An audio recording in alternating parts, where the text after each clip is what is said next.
നമസ്കാരം. പ്രൈം ഡിബേറ്റിലേക്ക് സ്വാഗതം. ആദ്യം പ്രധാന വാർത്തകൾ. തമിഴ്നാട്ടിൽ രാഷ്ട്രീയ പ്രതിസന്ധിക്ക് അയവില്ല. മുഖ്യമന്ത്രി സ്ഥാനം വേണ്ട എന്ന നിലപാടിൽ ശശികല എത്തിയെന്ന് അഭ്യൂഹങ്ങൾ നിഷേധിച്ച പ്രസിഡിയം സെക്രട്ടറി ചെങ്കോട്ടയ്യൻ. നടപടി ഇനിയും വൈകരുത് എന്ന് ഗവർണർക്ക് എഴുതിയ കത്തിൽ ശശികല. സ്ഥാപക നേതാവ് പൊന്നയ്യനും 3 എംപിമാരും മന്ത്രി പാണ്ഡ്യരാജനും പന്നീർസെൽവം പക്ഷത്തേക്ക് മാറി.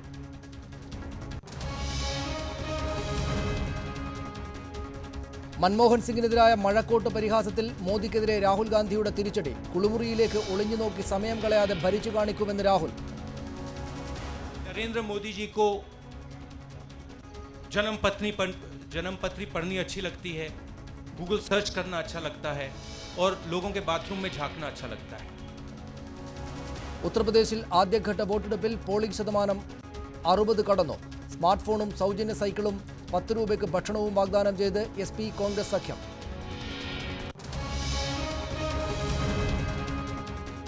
സമരം പിൻവലിച്ചില്ലെങ്കിൽ മക്കളെ കൊല്ലുമെന്ന് നെഹ്റു കോളേജ് ചെയർമാൻ ഭീഷണിപ്പെടുത്തിയെന്ന് രക്ഷിതാക്കൾ. പി കൃഷ്ണദാസ് ഭീഷണിപ്പെടുത്തിയത് മക്കളെ മോർച്ചറിയിൽ വന്ന് കാണേണ്ടി വരുമെന്ന്. DGPക്കും മുഖ്യമന്ത്രിക്കും പരാതി നൽകും.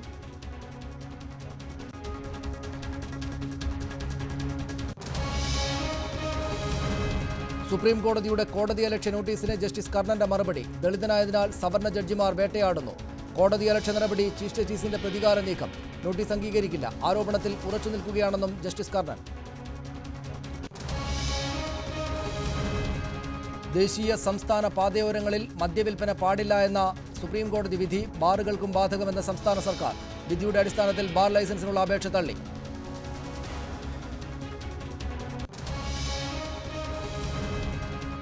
ഹൈദരാബാദ് ടെസ്റ്റിൽ ബംഗ്ലാദേശ് പൊരുതുന്നു. 4ാം ദിനം 6 വിക്കറ്റിന് 322 റൺസ്. ഷാക്കിബിനും മുഷ്ഫിഖറിനും അർദ്ധ സെഞ്ചുറി. പാക് ക്രിക്കറ്റിൽ വീണ്ടും കോഴ. 5 ദേശീയ താരങ്ങൾക്കെതിരെ അന്വേഷണം.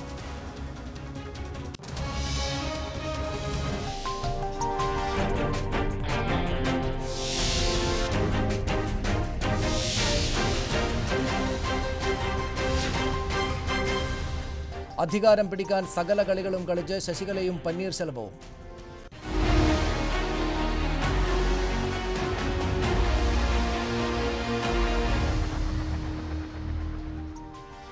തമിഴ്നാട്ടിൽ രാഷ്ട്രീയ പ്രതിസന്ധിക്ക് അയവില്ല. പരമാവധി നേതാക്കളെയും MLA-മാരെയും തങ്ങൾക്കൊപ്പം എത്തിക്കാനുള്ള ശ്രമം തുടരുകയാണ് ശശികല പക്ഷവും പന്നീർസെൽവത്തിനൊപ്പമുള്ളവരും.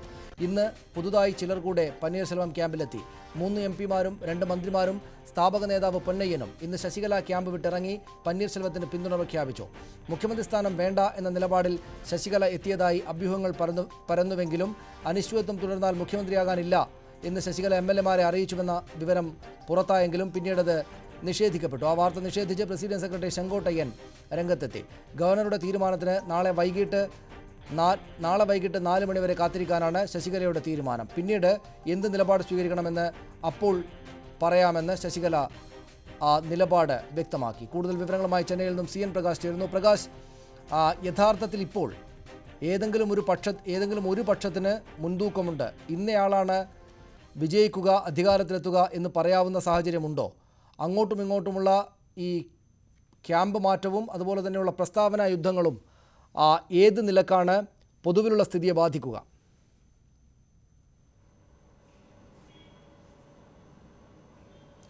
തീർച്ചയായും സനീഷ്, ഏത് പക്ഷമാണ് നിലവിലെ സാഹചര്യത്തിൽ വിജയിക്കുക എന്നത് സംബന്ധിച്ച അനിശ്ചിതത്വം ഇപ്പോഴും നിലനിൽക്കുന്നുണ്ട്. കാരണം മുതിർന്ന നേതാക്കൾ കൂറുമാറുന്നുണ്ട് എന്ന് പറയുമ്പോൾ പോലും ശശികല ക്യാമ്പിൽ സത്യപ്രതിജ്ഞ ചടങ്ങ് വൈകിപ്പിക്കുന്നത് കൂടുതൽ അവരുടെ ആത്മവിശ്വാസം കെടുത്തുന്നുണ്ട്.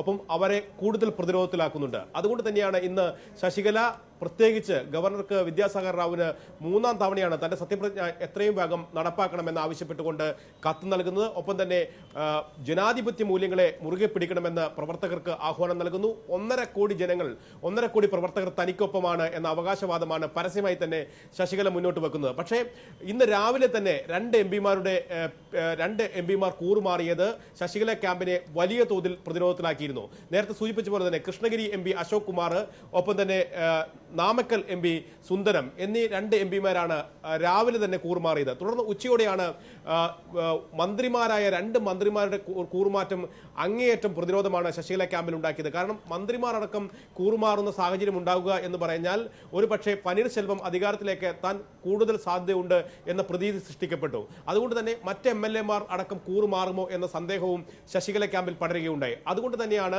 ശശികല ഉച്ചയ്ക്ക് ശേഷം നേരിട്ട് ചിന്നമ്മ തന്നെ നേരിട്ട് കളത്തിലിറങ്ങുകയും ഏതാണ്ട് 70 കിലോമീറ്റർ അകലെ മഹാബലിപുരത്തെ ഗോൾഡൻ ബേ എന്ന റിസോർട്ടിൽ MLA-മാർ താമസിക്കുന്ന റിസോർട്ടിൽ അവരെ ഒളിവിൽ പാർപ്പിച്ചിരിക്കുന്ന എന്ന് പനീർശെൽവം ആരോപിക്കുന്ന റിസോർട്ടിലേക്ക് ചിന്നമ്മ തന്നെ ശശികല തന്നെ നേരിട്ടെത്തുകയും പാർട്ടിയുടെ ഐക്യം പ്രധാനമാണെന്നും ജയലളിതയ്ക്ക് ശേഷം വലിയ തോതിൽ പാർട്ടി വെല്ലുവിളി നേടുന്നു, വലിയ തോതിൽ രാഷ്ട്രീയ വെല്ലുവിളി അതിജീവിച്ച നേതാവാണ് ജയലളിത. അതുകൊണ്ട് ആ വെല്ലുവിളി ഘട്ടത്തിൽ പാർട്ടിക്കൊപ്പം നിൽക്കണമെന്ന് ആഹ്വാനം ചെയ്യുന്നു. ഒപ്പം താൻ മുഖ്യമന്ത്രി പദത്തിലേക്കില്ല എന്നും സീനിയർ നേതാക്കളായ മുതിർന്ന നേതാക്കളായ പളനിസ്വാമിയെയോ ചെങ്കോട്ടയ്യനെയോ ആ സ്ഥാനത്തേക്ക് പ്രതിഷ്ഠിക്കാം എന്നുള്ള തന്ത്രം നിയമസഭാ സാമാജികർക്ക് മുന്നിൽ ശശികല വെക്കുന്നു. എന്നാൽ മുതിർന്ന നേതാക്കൾ തന്നെ ശശികല തന്നെ നേതൃസ്ഥാനത്ത് തുടരണം, മുഖ്യമന്ത്രി സ്ഥാനത്തേക്ക് ശശികല തന്നെ വേണം എന്ന നിർബന്ധ ബുദ്ധി പ്രകടിപ്പിക്കുന്നു. ഏതായാലും തങ്ങൾക്കൊപ്പം നിൽക്കുന്ന MLA-മാരുടെ വികാരം മനസ്സിലാക്കുക എന്ന തന്ത്രം കൂടി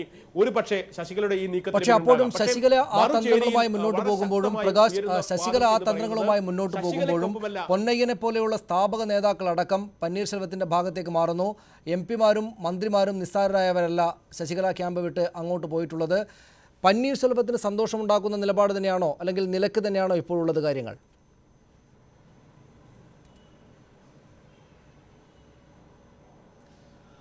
എന്നത് വളരെ പ്രധാനപ്പെട്ട കാര്യം. പനീർശെൽവത്തിന് മുമ്പിൽ രണ്ട് സാധ്യതകളാണുള്ളത്. ഒന്ന്, കൂടുതൽ MLA-മാരുടെ പിന്തുണ, പാർട്ടി പ്രവർത്തകരുടെ പിന്തുണ ആർജിച്ചുകൊണ്ട് മുഖ്യമന്ത്രി സ്ഥാനത്ത് തുടരാൻ കഴിയുന്ന സാഹചര്യം ഉണ്ടാവുക. അദ്ദേഹത്തിന്റെ രാജി പിൻവലിക്കണം എന്നാണ് അദ്ദേഹം വിദ്യാസാഗർ റാവു ഗവർണറെ കണ്ട് ആവശ്യപ്പെട്ടത്. പല MLA-മാർ, താൻ ഉൾപ്പെടെയുള്ള MLA-മാർ ശശികലയ്ക്ക് അനുകൂലമായി രേഖാമൂലം അവരെ നിയമസഭാ കക്ഷി നേതാവായി തെരഞ്ഞെടുത്തത് ഭീഷണിപ്പെടുത്തിയാണ് എന്ന ആരോപണം മുന്നോട്ട് വെക്കുന്നു. ഈ ഘട്ടത്തിൽ AIDMK-യിലെ നിലവിലുള്ള 135 MLA-മാരിൽ 134 MLA-മാരാണ് ഇപ്പോൾ ഉള്ളത്. ജയലളിതയുടെ മരണശേഷം ഒരു സീറ്റ് ഒഴിവാണ്. അതുകൊണ്ട് ആ മുഴുവൻ MLA-മാരുടെയും പിന്തുണ ആർജിക്കുക എന്നതാണ് പനീർശെൽവം ക്യാമ്പിന്റെ ലക്ഷ്യമെങ്കിലും അത് സാധ്യമാകാൻ സാധ്യതയില്ല എന്നത് വ്യക്തമാണ്. മറുവശത്ത് DMK പുലർത്തുന്ന മൗനം അത് പനീർശെൽവത്തിന് അനുകൂലമാണ്. മുസ്ലിം ലീഗിന്റെ ഒരു MLA ആണുള്ളത്. അത് വിശ്വാസ വോട്ടെടുപ്പ് നടക്കുകയാണ് എങ്കിൽ നിയമസഭയിൽ പനീർശെൽവത്തിന് അനുകൂലമായി വോട്ട് രേഖപ്പെടുത്തും എന്ന് പരസ്യമായി തന്നെ മുസ്ലിം ലീഗ് നിലപാട് സ്വീകരിച്ചു കഴിഞ്ഞു. MLA-മാരുള്ള കോൺഗ്രസിന്റെയും DMK-യുടെയും മുസ്ലിം ലീഗിന്റെയും അടക്കമുള്ള നിലപാടുകൾ കൂടെ പ്രധാനപ്പെട്ടതാണ്. ഞാൻ തിരിച്ചു വരാം. ശ്രീ CN പ്രകാശ്, വിവരങ്ങൾ നൽകിയത് നന്ദി. ഈ ചർച്ചയിലേക്ക് വേണ്ട ആവശ്യമായ വിവരങ്ങൾ നൽകിയത് നന്ദി. അതിഥികളിലേക്ക് പോകേണ്ടതുണ്ട്. കോൺഗ്രസ് നേതാവ് ശ്രീ PM സുരേഷ് ബാബു കോഴിക്കോട് സ്റ്റുഡിയോയിലുണ്ട്. BJP അനുകൂല നിരീക്ഷകൻ ശ്രീ KVS ഹരിദാസ് കൊച്ചി സ്റ്റുഡിയോയിൽ, ഒപ്പം ഡോക്ടർ രാജേന്ദ്ര ബാബു, അദ്ദേഹം മദ്രാസ് സർവകലാശാലയിലെ മലയാളം വകുപ്പ് മേധാവിയായിരുന്നു. അദ്ദേഹം ചെന്നൈയിൽ നിന്നും ഈ ചർച്ചയിൽ ചേരും. NK പ്രേമേന്ദ്രൻ MP-യെ ടെലിഫോണിലും ഞങ്ങൾ പ്രതീക്ഷിക്കുന്നു. ആദ്യം ശ്രീ KVS ഹരിദാസ്, തമിഴ്നാട്ടിൽ നടക്കുന്ന കാര്യങ്ങളിൽ BJPക്ക് സവിശേഷമായ താല്പര്യമുണ്ട് എന്ന വസ്തുത അവിടെയുണ്ട്. അതിലേക്ക് പോകുന്നതിന് മുമ്പ് ഇപ്പോൾ നടക്കുന്ന കാര്യങ്ങളിൽ ഏത് നിലക്കാണ് കാര്യങ്ങൾ ചെന്ന് പര്യവസാനിക്കുക എന്നത് സംബന്ധിച്ച് എന്തെങ്കിലും ധാരണ ഉണ്ടാക്കാവുന്ന ഇടമോ ആയിട്ടുണ്ടോ? ഇപ്പോൾ പന്നീർശെൽവത്തിന് അനുകൂലമായിട്ട് കാര്യങ്ങൾ വരുന്നു എന്ന് പറയുമ്പോൾ തന്നെയും ഇപ്പോഴും കൂടുതൽ MLA-മാർ ശശികലയുടെ ഭാഗത്ത് തന്നെയാണുള്ളത്. എന്താകും സംഭവിക്കുക എന്ന് ഈ അവസരത്തിൽ നമുക്ക് വിലയിരുത്താനുള്ള സാഹചര്യങ്ങളുണ്ടോ?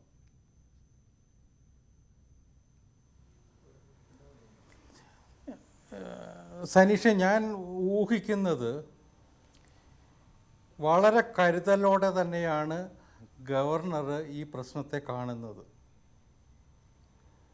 നമ്മൾ മനസ്സിലാക്കേണ്ടത്, ഹൈക്കോടതി ഇന്നലെ ഒരു ഉത്തരവ് പുറപ്പെടുവിച്ചിരുന്നു. ഈ MLA-മാർ തടവിലാണോ, അവരെ നിർബന്ധിച്ച് ഒരു സ്ഥലത്ത് കൊണ്ട് കെട്ടിയിട്ടിരിക്കുകയാണോ എന്ന് അന്വേഷിക്കാൻ ആവശ്യപ്പെട്ടിരുന്നു. അത് സംബന്ധിച്ചുള്ള ഒരു റിപ്പോർട്ട് പോലീസിൻ്റെ ഭാഗത്ത് നിന്ന് കോടതിയിൽ വരേണ്ടതുണ്ട്. കോടതി ഒരു നിഗമനത്തിലെത്തേണ്ടതുണ്ട് അതിനകത്ത്. ഇന്ന് നമ്മൾ കാണേണ്ട ഒരു കാര്യം, ഈ പറയുന്ന അണ്ണാ DMK-യിൽപ്പെട്ട MLA-മാർ 100-125 MLA-മാർ ചെന്നൈയിൽ നിന്നും വളരെ, ഇപ്പോൾ നിങ്ങളുടെ റിപ്പോർട്ടിൽ സൂചിപ്പിച്ചതുപോലെ ഏതാണ്ട് 60 കിലോമീറ്റർ അകലെ ഒരു റിസോർട്ടിലാണുള്ളത്. അപ്പോൾ അവരിൽ നിന്ന് പുറത്തു വന്ന പലരും പനീർശെൽവവുമായിട്ട് ബന്ധപ്പെടുന്നുണ്ട്, അദ്ദേഹത്തിൻ്റെ ക്യാമ്പിലേക്ക് മാറിയിട്ടുമുണ്ട്. അപ്പോൾ എം എൽ എമാർ സ്വതന്ത്രമായിട്ടുള്ള നിലപാടല്ല സ്വീകരിക്കുന്നത് എന്നുള്ള ഒരു ആശങ്കയ്ക്ക് വലിയ സ്ഥാനം ഇന്നുമുണ്ട്. കാരണം അത് വ്യക്തമാകണമെങ്കിൽ അവരെ മോചിപ്പിക്കേണ്ടിയിരിക്കുന്നു, അവർ പുറത്തു വരേണ്ടിയിരിക്കുന്നു. അതിനുള്ള ശ്രമങ്ങൾ ഹൈക്കോടതി ഉത്തരവിട്ടിട്ടും എന്തുകൊണ്ടാണ് നടക്കാത്തതെന്ന് അറിയില്ല. തീർച്ചയായിട്ടും ഹൈക്കോടതി അടുത്ത ദിവസം അത് പരിഗണിക്കുന്നതിന് മുമ്പ് ഈ പ്രശ്നത്തിന് എന്തെങ്കിലും ഒരു തീരുമാനം ഉണ്ടാവുമെന്നാണ് നമുക്കൊക്കെ കരുതേണ്ടത്. അപ്പോൾ അത്തരത്തിൽ എം എൽ എമാർ സ്വതന്ത്രമാവുകയും അവരുടെ നിലപാട് വ്യക്തമാവുകയും ചെയ്താൽ മാത്രമേ ഭാവി നടപടികളുമായിട്ട് ഗവർണർ മുന്നോട്ട് പോകാൻ സാധ്യതയുള്ളൂ എന്ന് വിലയിരുത്തുന്ന ഒരാളാണ് ഞാൻ.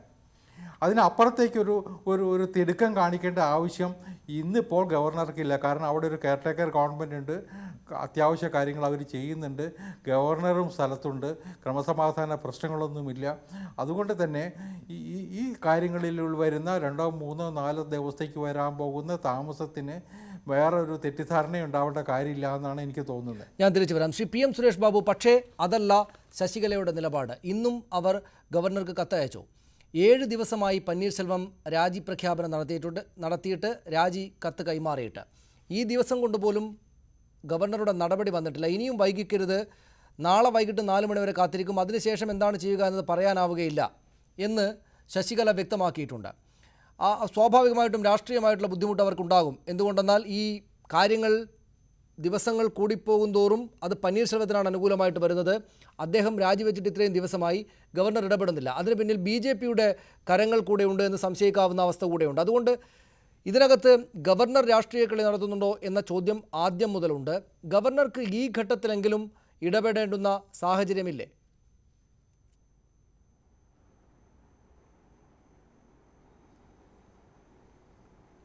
ഇനിയിപ്പോൾ എന്തായാലും ഗവർണറാണ് ഇക്കാര്യത്തിലൊരു വ്യക്തമായ തീരുമാനങ്ങൾ എടുക്കേണ്ടത്.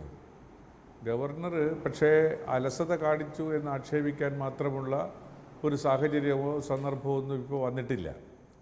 ഗവർണറെ സംബന്ധിച്ചിടത്തോളം ഗവർണർ ഈ പറയുന്ന സംഭവവികാസങ്ങൾ തമിഴ്നാട്ടിൽ അരങ്ങേറുമ്പോൾ തമിഴ്നാട്ടിലില്ല. അദ്ദേഹത്തിന് അഡീഷണൽ ചാർജാണ് തമിഴ്നാട്ടിലുള്ളത്. അപ്പോൾ ബൊംബൈയിൽ നിന്ന് ഇവിടെ എത്തി, ചെന്നൈയിലെത്തിയപ്പോൾ അതിൻ്റെ അകത്തുള്ള ഒരു ജെന്യൂനിറ്റി എന്ന് പറയുന്ന സംഗതികളെല്ലാം തകിടം മറിഞ്ഞു. നമ്മളൊക്കെ കണ്ടതെന്താ? നമ്മളൊക്കെ കണ്ടത് ഒരു സുപ്രഭാതത്തിൽ അല്ലെങ്കിൽ ഒരു സായാഹ്നത്തിൽ പെട്ടെന്ന് യോഗം വിളിക്കുന്നു, ആ യോഗത്തിൽ വെച്ച്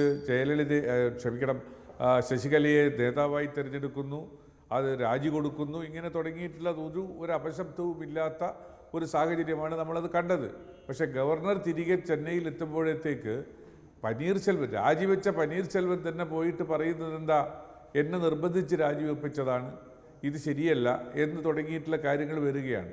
അപ്പോൾ സ്വാഭാവികമായും ആ ഒരു നേതാവായി ശശികലയെ തിരഞ്ഞെടുത്തു എന്ന ഒറ്റ കാരണത്താൽ, അതിൻ്റെ ഒപ്പ് 130 MLA-മാരുടെ ഒപ്പുണ്ട് എന്ന ഒറ്റ കാരണത്താൽ കണ്ണും പൂട്ടി ഗവർണർക്ക് ശശികലയെ മുഖ്യമന്ത്രിയായി സത്യപ്രതിജ്ഞ ചെയ്യിക്കാൻ കഴിയില്ല. ഗവർണർ കോൺസ്റ്റിറ്റ്യൂഷണലായി പ്രവർത്തിക്കുമ്പോൾ അതിനകത്ത് അതിൻ്റെ വെറാസിറ്റിയും ഒഡാസിറ്റിയും പരിശോധിക്കാനുള്ള ധാർമ്മിക ഉത്തരവാദിത്വവും ഗവർണർക്കുണ്ട്. ആ ചുമതലയാണ് ഗവർണർ നിർവഹിക്കുന്നത് എന്നാണ് ഞാൻ ഊഹിക്കുന്നത്. അപ്പോൾ അതിനകത്തൊരു ഭീഷണിയുടെ സ്വരത്തിൽ നാളെ വൈകുന്നേരത്തേക്ക് തീരുമാനം അറിയിക്കണം എന്നൊക്കെ പറയുന്നത് ഒരു മുഖ്യമന്ത്രിയാകാൻ വെമ്പൽ കൊള്ളുന്ന ഒരാളിൽ നിന്ന് ഉണ്ടാകേണ്ടുന്ന പ്രതികരണമല്ല എന്ന് നമുക്ക് പറഞ്ഞു വെക്കാവുന്നതേ ഉള്ളൂ. പക്ഷേ ഇതിനകത്ത് ജനാധിപത്യത്തിൻ്റെ പ്രശ്നമുണ്ട്. ജനാധിപത്യം അതിൻ്റെ ശരിയായ വഴിക്കല്ല പോകുന്നത് എന്ന തരത്തിലുള്ള പ്രശ്നങ്ങളുണ്ട്, നിയമപരമായിട്ടുള്ള പ്രശ്നങ്ങളുണ്ട്. ഒരു വലിയ സംസ്ഥാനത്ത് ഭരണം സ്തംഭിച്ചിരിക്കുകയാണ് എന്ന സാഹചര്യം അവിടെയുണ്ട്. ശരിയാണ്, ഇതിനകം അക്രമം സംഭവങ്ങൾ അല്ലെങ്കിൽ സംഘർഷാവസ്ഥ, ഏതെങ്കിലും തരത്തിലുള്ള പ്രശ്നം, ക്രമസമാധാന പ്രശ്നങ്ങളൊന്നും ഉണ്ടായിട്ടില്ല. പക്ഷേ വൈകാരികമായിട്ട് പ്രതികരിക്കുന്ന ജനതയാണ് എന്ന പേര് ഉള്ളൊരു ജനതയാണ്. വൈകാരികമായിട്ടുള്ള കാര്യങ്ങൾ കൂടെ മുന്നോട്ട് വെച്ചാണ് രാഷ്ട്രീയ നിലപാടുകളിലേക്ക് എത്തിച്ചേരാൻ ആളുകളെ പ്രേരിപ്പിക്കുന്നത്. ഞങ്ങൾ രണ്ടുപേരും ആത്മാവിനോട് സംസാരിച്ചു, ജയലളിതയുടെ ആത്മാവ് എന്നോട് ഇത് പറഞ്ഞു എന്നൊക്കെ പറഞ്ഞാണ് അവരുടെ രാഷ്ട്രീയ നിലപാടുകൾ പോലും പുറത്തേക്ക് പ്രകടിപ്പിക്കുന്നത്. ആ അർത്ഥത്തിൽ വൈകാരികതയും ഈ ജനാധിപത്യത്തിലെ പ്രതിസന്ധികളും നിയമപരമായിട്ടുള്ള കാര്യങ്ങളും ഒക്കെ ഉള്ളൊരു സ്ഥലത്ത് കുറച്ചുകൂടെ ഈ ഘട്ടത്തിലെങ്കിലും നിലപാട് പുറത്ത് പ്രകടിപ്പിക്കേണ്ടതുണ്ട് എന്നൊരു തോന്നലുണ്ടാകേണ്ടതല്ലേ ശ്രീ PM സുരേഷ് ബാബു ഗവർണർക്ക്?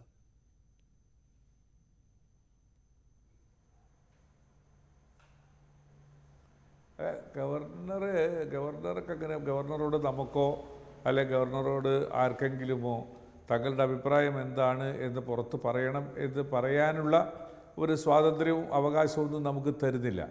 വികാരപരമായി പ്രതികരിക്കുന്ന ഒരു പ്രധാനപ്പെട്ട സംസ്ഥാനമാണ് തമിഴ്നാട്. നമ്മൾ പലപ്പോഴും പല രംഗങ്ങളിലും അത് കണ്ടിട്ടുള്ളതാണ്. ഇവിടെ സംഭവിച്ചിരിക്കുന്നത് എന്താണ്? ഒരു വളരെ പർട്ടിക്കുലറായിട്ടുള്ള ഒരു ദിവസത്തിൽ പെട്ടെന്നൊരു രാജി ഉണ്ടാവുകയും എന്തായിരുന്നു അതിൻ്റെ ഒരു അത്യാവശ്യം? ശ്രീമതി ജയലളിത മരിച്ചു. ജയലളിത മരിച്ചപ്പോൾ പിന്നീട് നിയമസഭാ കക്ഷി യോഗം ചേർന്ന് ഈ പറയുന്ന ജയലളിതയുടെ ആബ്സെൻസിൽ പോലും തിരഞ്ഞെടുക്കപ്പെട്ടത് പനീർശെൽവത്തെയാണ് മുഖ്യമന്ത്രിയുടെ ചുമതല ഏൽപ്പിച്ചിട്ടുള്ളത്. ആ പനീർശെൽവത്തിനെ കൊണ്ട് രാജിവെപ്പിക്കാനുള്ള സമ്മർദ്ദം, രാഷ്ട്രീയ സമ്മർദ്ദം എന്താണ് തമിഴ്നാട്ടിൽ ഉണ്ടായത് എന്ന് വിശദീകരിക്കാൻ AIADMK ഇതുവരെ തയ്യാറായിട്ടില്ല. ശശികലയ്ക്ക് മുഖ്യമന്ത്രിയാകാനുള്ള ആഗ്രഹം എന്ന് നമുക്ക് വായിച്ചെടുക്കാൻ കഴിയുന്നു എന്നുള്ളതൊഴിച്ചാൽ ഒരു സാഹചര്യവും രാഷ്ട്രീയമായി ന്യായീകരിക്കപ്പെടാവുന്ന ഒരു സാഹചര്യവും തമിഴ്നാട്ടിൽ ഉണ്ടായില്ല. പക്ഷേ അത് സംഭവിച്ച് ഉത്തരവാദപ്പെട്ട ആളുടെ കൈകളിലേക്ക് ഇതിൻ്റെ തുടർ നടപടികൾക്കുള്ള രേഖകൾ എത്തുമ്പോഴേക്ക് സംഭവിച്ചതിന് ഘടകവിരുദ്ധമായി ആര് രാജിവെച്ച ആൾ തന്നെ പറയുന്നു എന്നെ സമ്മർദ്ദം ചെലുത്തി ചെയ്യിപ്പിച്ചിട്ടുള്ളതാണ് എന്ന് പറയുമ്പോൾ ഗവർണർ കുറേ കൂടി കോഷ്യസ് ആവണം. ടെക്നിക്കലായി മാത്രം ഗവർണർക്ക് ആക്ട് ചെയ്യാൻ കഴിയില്ല. 134 ആളുകളുടെ പിന്തുണയോടുകൂടി തന്നെ നേതാവായി തിരഞ്ഞെടുത്തിരിക്കുന്നു എന്ന് പറയുന്ന സാഹചര്യം ശശികലയ്ക്കുണ്ടെങ്കിൽ അത് വെച്ചുകൊണ്ട് മാത്രമായ ഒരു തീരുമാനം ഗവർണർക്ക് എടുക്കാൻ കഴിയില്ല എന്നതുകൊണ്ടാണ് അദ്ദേഹം തീരുമാനമെടുത്തു പോകാവുന്ന സാഹചര്യമല്ല അവിടെ ഉള്ളത്. ഉറപ്പാണ്. തിരിച്ചു വരാം താങ്കളിലേക്ക്. ശ്രീ രാജേന്ദ്ര ബാബു, എന്താണ് ഇന്നത്തെ സംഭവ വികാസങ്ങൾ നൽകുന്ന സൂചന? അതായത് ശശികല പക്ഷത്ത് നിന്ന് വലിയ തോതിലുള്ള ചോർച്ച ഉണ്ടാവുകയും അവർക്ക് കാര്യങ്ങൾ ഒട്ടും അനുകൂലമായിട്ടുള്ള സ്ഥിതിയിലല്ല പോകുന്നത് എന്ന തോന്നലുണ്ടാവുകയും ചെയ്തിട്ടുണ്ടോ? പനീർശെൽവത്തിന് അനുകൂലമായിട്ട് വന്ന് ഭവിക്കുകയാണോ രാഷ്ട്രീയ സാഹചര്യങ്ങളെല്ലാം?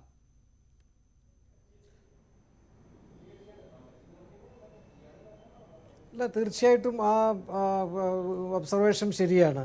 കാരണം ഓരോ ദിവസം ചെല്ലും തോറും പനീർശെൽവത്തിൻ്റെ ശക്തി വർദ്ധിച്ചു വരുന്നതായിട്ടാണ് നമ്മളൊരു ഗ്രൗണ്ട് റിയാലിറ്റിയിൽ കാണുന്നത്.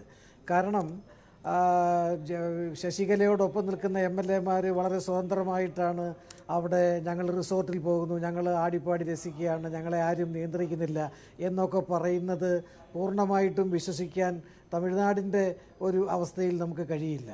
കാരണം നിയമസഭാ കക്ഷി യോഗം കഴിഞ്ഞ ഉടൻ തന്നെ അവരെ വളരെ പെട്ടെന്ന് എങ്ങോട്ടാണെന്ന് പോലും അറിയിക്കാതെ ഒരുതരം കടത്തിക്കൊണ്ടുപോകലായിരുന്നു അവിടെ നടന്നത്. അതിൽ നിന്ന് രാഷ്ട്രീയ കാലാവസ്ഥ മാറുകയാണ്. ഈ നേരത്തെ ശ്രീ സുരേഷ് ബാബു പറഞ്ഞതുപോലെ എന്തിനായിരുന്നു ഇത്ര ധൃതി?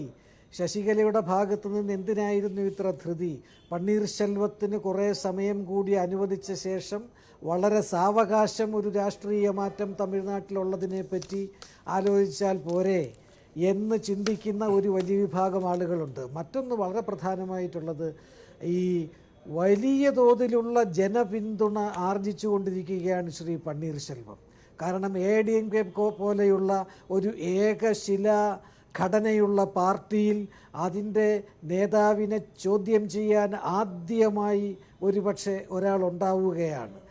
MGRന് ശേഷം, കരുണാനിധിയെ ചോദ്യം ചെയ്ത MGRന് ശേഷം അത് അംഗീകരിക്കുകയും ശശികലയുടെ ഈ ധൃതിയിലെ ആ ധൃതിയെ അംഗീകരിക്കാതിരിക്കുകയും ചെയ്യുന്ന ഒരു വലിയ ജനവിഭാഗം അത് സോഷ്യൽ മീഡിയയിലെയും ഒക്കെ കൂടെ വരുന്നു. അതുമാത്രമല്ല, സ്വന്തം നിയോജക മണ്ഡലങ്ങളിൽ നിന്ന് ആളുകൾ തങ്ങളുടെ നേതാക്കൾ ചെയ്യുന്നത് ശരിയല്ല, തൽക്കാലത്തെ സാഹചര്യത്തിൽ പനീർശെൽവമാണ് മികച്ച നേതാവ്, അങ്ങനെയാണ് പൊതുജനത്തിന്റെ മനസ്സിലിരിപ്പ്. അല്ലെങ്കിൽ സാധാരണ AIADMK പ്രവർത്തകരുടെ മനസ്സിലിരിപ്പ് പനീർശെൽവത്തിന് അനുകൂലമായിട്ട് വരുന്നുണ്ടെങ്കിലും അവിടുത്തെ സാഹചര്യങ്ങളിൽ ഇപ്പോഴും MLA-മാരുടെ എണ്ണം വളരെ പ്രസക്തമാണ്. MLA-മാരെ അടക്കം സ്വാധീനിക്കാവുന്ന തരത്തിൽ ജനവികാരം ഉയർത്തിക്കൊണ്ടുവരാൻ ശ്രമിക്കുന്നുണ്ട് എന്ന് കൂടിയാണ് താങ്കൾ പറയുന്നത്. പക്ഷേ അങ്ങനെയൊക്കെ ഇരിക്കുകയാണെങ്കിൽ തന്നെയും MLA-മാരുടെ എണ്ണം വളരെ പ്രധാനമാണ്. ഇന്നിപ്പോൾ വിദ്യാഭ്യാസ മന്ത്രി പാണ്ഡ്യരാജൻ പനീർശെൽവത്തിനോടൊപ്പം പോന്നു. ഒപ്പം പൊന്നയ്യൻ, അത് സ്ഥാപക നേതാവാണ് അദ്ദേഹം AIADMK-യുടേത്, അദ്ദേഹത്തിൻ്റെ വരവും ഉണ്ടായിട്ടുണ്ട്. എന്ന് മാത്രമല്ല, ജയലളിതയുടെ ആത്മാവ് ശശികലയിലൂടെ സംസ്ഥാനത്തെ നയിക്കും എന്ന് പ്രസ്താവിച്ചയാളാണ് ഈ പൊന്നയ്യൻ, തലപ്പത്തുണ്ടായിരുന്നയാൾ. അദ്ദേഹം അടക്കമുള്ള ആളുകൾ ഇങ്ങോട്ട് വരുന്നു എന്നതിനർത്ഥം ഈ പറയുന്ന സ്വാധീനശേഷിയുള്ള മുതിർന്ന നേതാക്കളും മന്ത്രിമാരും എം പിമാരും ഇങ്ങോട്ട് വരുന്നു എന്നതിനർത്ഥം കൂടുതൽ ആളുകൾ എം എൽ എമാരടക്കമുള്ളവർ പന്നീർശെൽവത്തിന് പിന്നാലെ തന്നെയാണ് വരിക എന്നത് തന്നെയാണോ? അതുതന്നെ ആയിരിക്കുമോ ഈ ഭയപ്പെടുത്തിയിട്ടുണ്ടാവുക ശശികലയെ? മുഖ്യമന്ത്രി സ്ഥാനം ഇല്ലെങ്കിൽ തന്നെയും കാര്യങ്ങളെ മാനേജ് ചെയ്ത് പോകണം എന്ന തോന്നലിലേക്ക് അവരെ എത്തിച്ചത് അതായിരിക്കുമോ?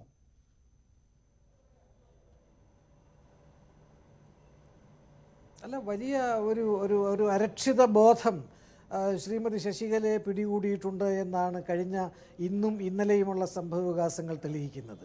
കാരണം മുഖ്യമന്ത്രി ആയേ അടങ്ങൂ എന്ന വാശിയിൽ നിന്ന ഒരു വ്യക്തി വളരെ പെട്ടെന്ന് തന്നെ തൻ്റെ കാൽ കീഴിലെ മണ്ണൊലിച്ചു പോവുകയാണോ എന്ന് സംശയം അവർക്ക് തോന്നിയിട്ടുണ്ട് എന്നുള്ളതിന് യാതൊരു സംശയവുമില്ല. മാത്രമല്ല, സ്വതന്ത്രമാക്കിയാൽ കോവത്തൂരിൽ പാർപ്പിച്ചിരിക്കുന്ന എം എൽ എമാർ എങ്ങനെ ബിഹേവ് ചെയ്യും എന്നുള്ളതിനെപ്പറ്റി യാതൊരു രൂപവും ശ്രീമതി ശശികലയ്ക്കില്ല എന്നുള്ളതാണ് വസ്തുത. അതോടൊപ്പം ചൊവ്വാഴ്ചയോ ബുധനാഴ്ചയോ വരാനിരിക്കുന്ന സുപ്രീം കോടതി വിധിയും അവരെ വല്ലാതെ അലട്ടുന്നുണ്ട്, ഭയപ്പെടുത്തുന്നുണ്ട്. ശശികലയുടെ ലക്ഷ്യം മുഖ്യമന്ത്രി സ്ഥാനത്തിരുന്നു കൊണ്ട് ആ വിധിയെ നേരിടുക എന്നുള്ളതായിരുന്നു. ഒരു പക്ഷേ അതിന് സാധിക്കാത്ത മട്ടിലാണ് ഗവർണർ കരുക്കൾ നീക്കുന്നത്. ആ വാക്ക് ഞാൻ ബോധപൂർവ്വം ഉപയോഗിക്കുകയാണ്. കാരണം ഗവർണർ പൂർണ്ണമായും നിഷ്പക്ഷനാണോ എന്ന് നമുക്ക് സംശയം ജനിപ്പിച്ചേക്കാവുന്ന തരത്തിലാണ് കാര്യങ്ങളുടെ പോക്ക്. ഏതായാലും ശശികല വലിയ അരക്ഷിത ബോധത്തിലാണ് എന്നുള്ളതിന് യാതൊരു സംശയവുമില്ല. അതാണ് മുഖ്യമന്ത്രി സ്ഥാനം പോലും വേണ്ടി വന്നാൽ മറ്റ് സീനിയർ നേതാക്കളെ ഏൽപ്പിച്ചുകൊണ്ട് ഞാൻ മാറി നിൽക്കാം എന്നിപ്പോൾ ഒരു സ്റ്റാൻഡ് എടുത്തുവെങ്കിൽ അതിൻ്റെ അർത്ഥം അതുതന്നെയാണ്. അതാണ് ശ്രീ KVS ഹരിദാസ്. കോൺഗ്രസും DMK-യും മുസ്ലിം ലീഗിന് ഒരു MLA ഉണ്ട്, മുസ്ലിം ലീഗും പന്നീർശെൽവത്തിനൊപ്പമാണ് എന്ന നിലപാട് പ്രഖ്യാപിച്ചിട്ടുണ്ട്. നമുക്ക് BJP-യുടെ ദേശീയ തലത്തിലുള്ള തന്നെ നിലപാട് എന്താണ് എന്നത് സംബന്ധിച്ചുള്ള പൂർണ്ണ വ്യക്തതയില്ല. പക്ഷേ 13 രാജ്യസഭാ അംഗങ്ങളുണ്ട് AIADMK-ക്ക് സഭയ്ക്കകത്ത്. ഈ 13 രാജ്യസഭാ MP-മാർ എന്നത് ആ നമ്പർ അങ്ങേയറ്റം മോഹിപ്പിക്കുന്നതാണ് BJP-യെ സംബന്ധിച്ചിടത്തോളം. അതുകൊണ്ട് BJP-ക്ക് അനുകൂലമായിട്ടുള്ള കാര്യമേ ഉണ്ടാകാൻ പാടുള്ളൂ, ആര് വന്നാലും എന്ന നിലപാട് സ്വാഭാവികമായിട്ടും ഉണ്ടാകുമല്ലോ. അതിൽ ആർക്കൊപ്പം നിന്നാലാണ് കാര്യങ്ങൾ ഗുണകരമാവുക എന്ന് കാത്തിരുന്ന് കാണുക മാത്രമല്ല, ഗവർണർ മുഖേന കൃത്യമായിട്ടുള്ള രാഷ്ട്രീയം കളിക്കുകയാണ് BJP എന്ന ആക്ഷേപം ഇതിനകം തന്നെ വന്നിട്ടുണ്ടല്ലോ. ഈ വൈകൽ എത്രയും പെട്ടെന്ന് ഇടപെടൂ എന്ന ശശികലയ്ക്ക് ആവർത്തിച്ച് ആവശ്യപ്പെടേണ്ടി വരുന്ന വിധമുള്ള വൈകൽ ഈ രാഷ്ട്രീയ കാരണങ്ങളാലാണോ? ഗവർണർ അങ്ങനെ രാഷ്ട്രീയ സമ്മർദ്ദത്തിന് അല്ലെങ്കിൽ രാഷ്ട്രീയമായ തീരുമാനങ്ങൾക്ക് ഒപ്പം നിൽക്കുകയാണോ?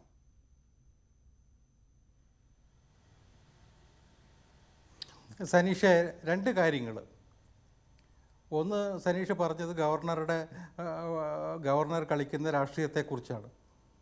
ഇപ്പോൾ എൻ്റെ തൊട്ട് മുമ്പ് സംസാരിച്ച സുരേഷ് ബാബു, അദ്ദേഹം കോൺഗ്രസിൻ്റെ ജനറൽ സെക്രട്ടറിയാണ്. അദ്ദേഹത്തിന് പോലും ഇത്രത്തോളം ഗവർണർ വൈകിക്കുന്നതിൽ തെറ്റില്ല എന്നുള്ള നിലപാടാണ് ഉള്ളത്. അപ്പോൾ അദ്ദേഹം ഒരു BJP ഗവൺമെൻറ് നിശ്ചയിച്ച ഗവർണറുടെ നിലപാടുകളെ KPCCയുടെ ജനറൽ സെക്രട്ടറിക്ക് പോലും എതിർക്കാൻ കഴിയുന്നില്ല എന്ന് പറയുമ്പോൾ ആ കാര്യത്തിൽ വ്യക്തതയുണ്ടല്ലോ. വേറൊന്ന്, ഇന്നലെ ഹിന്ദു പത്രത്തിൽ P. ചിദംബരത്തിൻ്റെ ഒരു ഇൻ്റർവ്യൂ ഉണ്ടായിരുന്നു. സനീഷ് ശ്രദ്ധിച്ചിട്ടുണ്ടോ എന്ന് എനിക്കറിയില്ല. അതിൽ ചിദംബരം മുന്നോട്ട് വച്ചത് ഒരു പ്രധാനപ്പെട്ട കാര്യമാണ്. അദ്ദേഹം പറയുന്നു, governor has got A discretion. ഇത്തരം കാര്യങ്ങളിൽ തീരുമാനം എടുക്കുന്നതിൽ ഒരു വിവേചനത്തിന് അധികാരം ഗവർണർക്കുണ്ട്. നിയമസഭാ കക്ഷി നേതാവായിട്ട് ഒരാളെ തിരഞ്ഞെടുത്തത് കൊണ്ട് മാത്രം മുഖ്യമന്ത്രി ആക്കണമെന്നില്ല. അങ്ങനെ ഒരു പാരമ്പര്യം ഇന്ത്യയിലില്ല. അങ്ങനെ ഒരു ഡിസ്ക്രിഷൻ ഗവർണർ കാണിച്ച പാരമ്പര്യം ഇന്ത്യയിലില്ല. പക്ഷേ അത്തരം ഒരു ഡിസ്ക്രിഷൻ പാലിക്കാനുള്ള ഡിസ്ക്രിഷൻ എന്താ പറയുക, പ്രയോജനപ്പെടുത്താനുള്ള അധികാരം ഭരണഘടന അനുസരിച്ച് നമ്മുടെ ഗവർണർമാർക്കുണ്ട് എന്ന് ഞാൻ വിശ്വസിക്കുന്നു. ജനങ്ങളുടെ മൂഡ് ഈ തെരഞ്ഞെടുപ്പിന്, ഈ നിയമസഭാ കക്ഷി നേതാവിനെ തിരഞ്ഞെടുത്തതിന് എതിരാണെങ്കിൽ അത് കാണാനുള്ള ഉത്തരവാദിത്തം ഗവർണർക്കുണ്ടെന്നാണ് ചിദംബരത്തെ പോലുള്ള മുതിർന്ന കോൺഗ്രസ് നേതാക്കന്മാർ പറയുന്നത്. എനിക്ക് തോന്നുന്നു അതൊരു വലിയ സപ്പോർട്ടാണ് ഗവർണർക്ക് നൽകുക. ഗവർണറുടെ പൊസിഷൻ വളരെ അഡ്വാൻറ്റേജസ് ആക്കുകയാണ് ചെയ്യുന്നത്.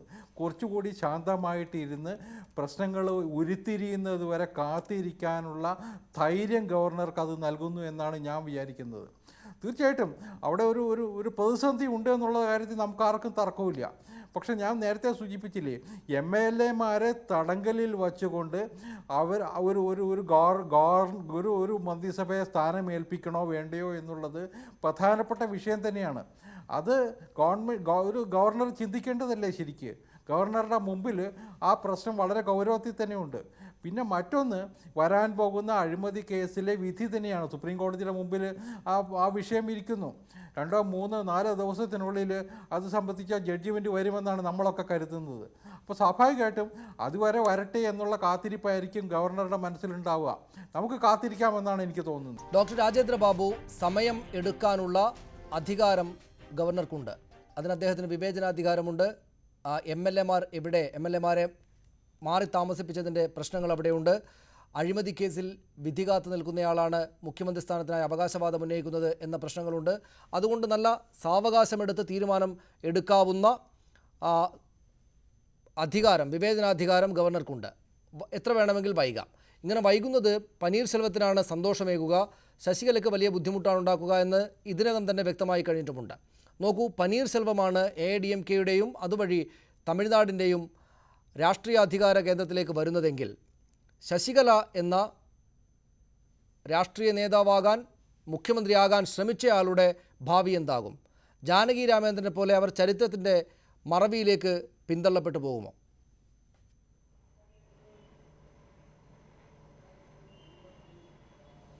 അല്ല, അത് വളരെ പ്രസക്തമായ ഒരു ചോദ്യമാണ്. ജാനകി രാമേന്ദ്രന് സംഭവിച്ചത് ശശികലയ്ക്ക് അതേ രീതിയിൽ ആവർത്തിക്കണമെന്നില്ല. പക്ഷേ പന്നീർശെൽവത്തിനാണ് ആ അധികാരത്തിലെത്താൻ കഴിയുകയെങ്കിൽ തീർച്ചയായും പൊതുജനങ്ങളുടെ പിന്തുണ അധികമില്ലാത്ത ഗ്രാസ് റൂട്ട് ലെവലിലുള്ള AIADMK സപ്പോർട്ടേഴ്സിൻ്റെയും AIADMK-ക്ക് പുറത്തുള്ള ഒരു വലിയ ജനവിഭാഗം, അതായത് തമിഴകത്തിൻ്റെ പൊതുമണ്ഡലം എന്ന് പറയുന്നില്ലേ, ആ തമിഴകത്തിൻ്റെ പൊതുമണ്ഡലത്തിൽ പന്നീർശെൽവത്തിനുള്ള അംഗീകാരം ശ്രീമതി ശശികലയ്ക്കില്ല. അതുകൊണ്ട് തന്നെ വളരെ ബുദ്ധിമുട്ടുകൾ നിറഞ്ഞ ഒന്നായിരിക്കും ശശികലയുടെ ഭാവി എന്ന് പറയുന്നത്. ഇപ്പോൾ തന്നെ വളരെ സ്മാർട്ടായിട്ടുള്ള ഒരു മൂവാണ് ശ്രീ പന്നീർശെൽവം ചെയ്തിരിക്കുന്നത്. അതായത് ശശികല ഇപ്പോൾ താമസിക്കുന്ന ശ്രീമതി ജയലളിതയുടെ അവരുടെ വീട്, വേദനിലയം എന്ന് പറയുന്ന വീട് ഒരു സ്മാരകം ആക്കാനുള്ള തീരുമാനം ശ്രീ പന്നീർശെൽവം എടുത്തു കഴിഞ്ഞിരിക്കുന്നു. അതിൻ്റെ സർക്കാർ ഉത്തരവും ഇറങ്ങിക്കഴിഞ്ഞിരിക്കുന്നു. എന്ന് പറഞ്ഞാൽ പന്നീർശെൽവം മുഖ്യമന്ത്രി ആയില്ല എങ്കിൽ പോലും, ശശികല മുഖ്യമന്ത്രിയാവുകയാണെങ്കിൽ പോലും ഇനി അത് മാറ്റിമറിക്കാൻ ഒക്കുകയില്ല. കാരണം നാളെ ശ്രീമതി ശശികലയ്ക്ക് പറയാൻ കഴിയില്ല ജയലളിതയെ പോലെ സമാരാധിയായ ഒരു നേതാവിൻ്റെ വീട് സ്മാരകം ആക്കാൻ പറ്റില്ല എന്ന്. ഇനി ശശികലയ്ക്ക് പറയാനൊക്കാത്ത വിധം വലിയ ഒരു കുടുക്കിലാണ് പന്നീർശെൽവം കൊണ്ട് ചാടിച്ചിരിക്കുന്നത്. അതൊരു തുടക്കം മാത്രമാണ്.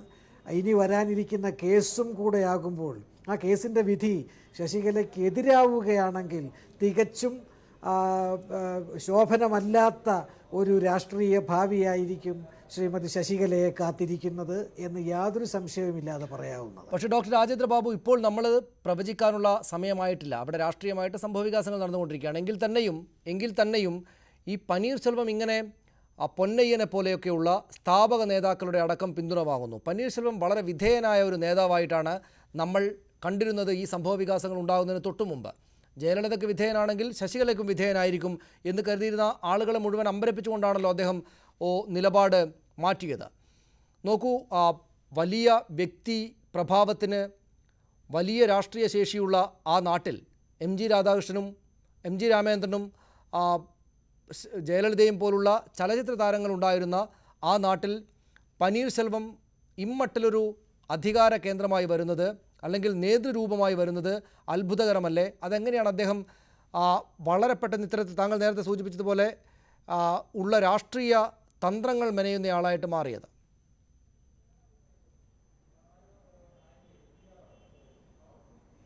അല്ല, ജയലളിതയുടെ മരണത്തിൻ്റെ അന്ന് രാത്രിയിൽ ശ്രീ പന്നീർശെൽവം അധികാരം ഏറ്റെടുത്തതിന് ശേഷമുള്ള ഈ കഴിഞ്ഞ കുറേ ദിവസങ്ങളിൽ അദ്ദേഹത്തിൻ്റെ ഭരണത്തെ തമിഴ്നാട്ടിലെ ജനങ്ങൾ വിലയിരുത്തുന്നത് അദ്ദേഹം പക്വതയും കഴിവും ഉള്ള, അതായത് ഇതുവരെ വിധേയനായി നിന്നിരുന്ന ഒരു ഭരണാധികാരി, ഒരു മന്ത്രിയിൽ നിന്നും ഒരു മികച്ച ഭരണാധികാരിയിലേക്കുള്ള ഒരു മാറ്റം ഈ കഴിഞ്ഞ കുറേ ദിവസങ്ങൾ കണ്ടു. ഉദാഹരണത്തിന് കാവേരി ജല കൊണ്ടുവരുന്ന കാര്യത്തിലാണെങ്കിലും ശരി, ജല്ലിക്കെട്ടിൻ്റെ കാര്യത്തിലാണെങ്കിലും ശരി, വളരെ മികച്ച ഒരു രാഷ്ട്രീയ തന്ത്രജ്ഞത ശ്രീ പന്നീർശെൽവം കാണിച്ചു എന്ന് തമിഴ്നാട്ടിലെ ജനങ്ങൾക്ക് ബോധ്യപ്പെട്ടതിൻ്റെ ഫലമാണ് ഇന്ന് തമിഴകത്തെ പൊതുമണ്ഡലത്തിൽ പന്നീർശെൽവത്തിന് ഉണ്ടായിരിക്കുന്ന വമ്പിച്ച ഒരു സ്വീകാര്യത. അതോടൊപ്പം വളരെ പ്രധാനപ്പെട്ട ആളുകൾ ഒരുപാട് ചർച്ച ചെയ്യുന്ന മറ്റൊരു കാര്യം, ഞാൻ തമിഴ്നാട്ടിൽ ജീവിക്കുന്നത് കൊണ്ട് അത് എപ്പോഴും കേട്ടുകൊണ്ടിരിക്കുന്ന ഒരു കാര്യം, ആ വിധേയസ്ഥാനത്ത് നിന്ന് മാറി തൻ്റേതായ ഒരു ധൈര്യം പന്നീർശെൽവം കാണിച്ചതുവഴി തമിഴകത്തെ രാഷ്ട്രീയത്തിൽ പന്നീർശെൽവം ഇതുവരെ ഇല്ലാത്ത വിധം തൻ്റേതായ ഒരു സ്പേസ് കണ്ടെത്തിയിരിക്കുകയാണ്. ആ സ്പേസ് എന്ന് പറയുന്നത് ഈ വിധേയത്വത്തിൽ നിന്ന് മാറിയ ഒരാളുടെ സ്പേസാണ്. വളരെ രഹസ്യമായിട്ട് പോലും ആളുകൾ പറയുന്നത്, ഇങ്ങനെ സ്ത്രീകളുടെ കാലിൽ കുമ്പിട്ടുകൊണ്ടിരുന്ന പന്നീർശെൽവത്തിന് വന്ന മാറ്റത്തെ ജനങ്ങൾ അംഗീകരിക്കുകയാണ് എന്നുള്ളതാണ് സത്യം. അപ്പോൾ അങ്ങനെ നോക്കുമ്പോൾ പന്നീർശെൽവം താനൊരു സ്പേസ് നേടിയെടുത്തിരിക്കുന്നു. ആ സ്പേസ് ആർക്കും അവഗണിക്കാനാവാത്ത വിധം അദ്ദേഹത്തിന് സ്വന്തമായിരിക്കുന്നു. അത് മുന്നോട്ട് കൊണ്ടുപോകാനുള്ള രാഷ്ട്രീയ നയതന്ത്രജ്ഞത പന്നീർശെൽവം കാണിക്കുകയാണെങ്കിൽ തീർച്ചയായും പന്നീർശെൽവത്തിന് രാഷ്ട്രീയ ഭാവിയുണ്ട്. മറ്റൊന്നുകൂടി ഇവിടുത്തെ ഉപശാലാ വൃത്തങ്ങളിൽ കേൾക്കുന്ന മറ്റൊരു കാര്യം കൂടി ഞാൻ ഷെയർ ചെയ്യാൻ ആഗ്രഹിക്കുന്നു. രജനീകാന്ത് വളരെ സജീവമായി അദ്ദേഹം രാഷ്ട്രീയ പ്രവേശനം നടത്തിയാലോ എന്നൊരു ചിന്ത അദ്ദേഹം ഇപ്പോൾ ഉണ്ടായിരിക്കുന്നു എന്നാണ്. കാരണം തമിഴ്നാട്ടിലെ ജനങ്ങൾ അതാഗ്രഹിക്കുന്നുവെന്ന് രജനിക്ക് ബോധ്യപ്പെട്ടിട്ടുണ്ട്. ഒരുപക്ഷെ അത്തരത്തിലൊക്കെ തമിഴ് രാഷ്ട്രീയം വളരെ വലിയ മാറ്റങ്ങൾക്ക് വിധേയമായേക്കാം. അത്തരം കാര്യങ്ങൾ കൂടിയുണ്ട്. ശ്രീ പി എം സുരേഷ് ബാബു, രാഷ്ട്രീയമായി ഒരു നേതൃരൂപത്തിൻ്റെ കുറവ്, ശൂന്യത അവിടെ ഉണ്ടായിട്ടുണ്ട്. അവിടേക്ക് പതുക്കെ എമർജ് ചെയ്ത് വരുന്ന പന്നീർശെൽവത്തെയാണ് നമ്മൾ കാണുന്നത്. പന്നീർശെൽവം വിജയിച്ചേക്കാം, ഈ കാര്യങ്ങളെല്ലാം പന്നീർശെൽവത്തിന് അനുകൂലമായിട്ടാണ് വരുന്നത് എന്ന ഒരു പ്രാഥമികമായ തോന്നലിൻ്റെ അടിസ്ഥാനത്തിലാണ് ചർച്ച പോകുന്നതെങ്കിൽ, അങ്ങനെ പൂർണ്ണമായി സ്ഥിരീകരണത്തിലെത്താനുള്ള തെളിവുകൾ നമ്മുടെ കൈവശമില്ല. അങ്ങനെ ഒരു സംഗതിയിലാണ് നമ്മൾ മുന്നോട്ട് പോകുന്നതെങ്കിൽ അവിടെ BJPയുടെ ഇടപാട്, BJPയുടെ ആഗ്രഹങ്ങൾ വളരെ പ്രധാനപ്പെട്ടതായിരിക്കും. അദ്ദേഹം രജനീകാന്തിൻ്റെ രാഷ്ട്രീയ ആഗ്രഹത്തെക്കുറിച്ച് സൂചിപ്പിച്ചു. രജനീകാന്തിന് BJPയുടെ പിന്തുണയാണുള്ളത് എന്ന് കൂടെ ഉണ്ടല്ലോ സ്വാഭാവികമായിട്ടും അത്തരം ചർച്ചകളിൽ. നോക്കൂ, അവിടെ പന്നീർശെൽവം വരികയാണെങ്കിൽ തന്നെയും BJPക്ക് അവിടുത്തെ ദ്രാവിഡ രാഷ്ട്രീയത്തെ ആകപ്പാടെ പിഴുതുമാറ്റി BJP എന്ന ദേശീയ കക്ഷി അവിടെ സ്ഥാനമുറപ്പിക്കുക എന്നല്ല, BJPക്ക് കേന്ദ്രത്തിലെ അധികാരത്തെ ഉറപ്പിച്ചു നിർത്താൻ, അവരാഗ്രഹിക്കുന്ന നിർമ്മാണങ്ങളിലേക്കൊക്കെ പോകാൻ കരുത്തു നൽകുന്ന വിധത്തിലേക്ക് രാഷ്ട്രീയം വന്നു ചേരുക എന്നതുകൂടിയാണോ സംഭവിക്കുന്നത്?